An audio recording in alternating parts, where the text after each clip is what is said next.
Starom gradu, Višegradu, gdje duboka... U nizu mena i brzom ocvjetavanju ljudskih naraštaja, on je ostajao nepromenjen kao i voda koja prolazi ispod njega.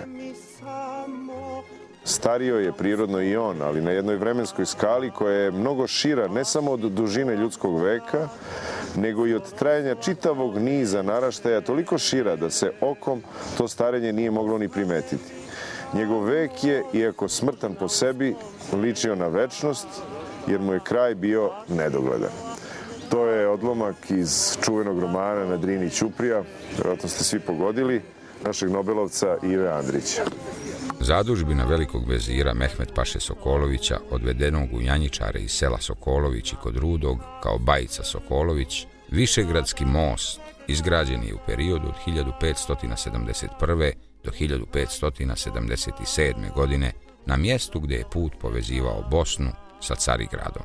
Izgradnja mosta povjerena je najvećem turskom graditelju, jednom od najvećih arhitekata tadašnjeg svijeta, Kodža Mimar Sinanu. Proširenje na sredini mosta, nazvano Kapija Sofa, uvijek je bilo popularno sa stajalište ljudi iz Višegrada i okoline, mjesto za ćaskanje, ali i za male spektakle. Morao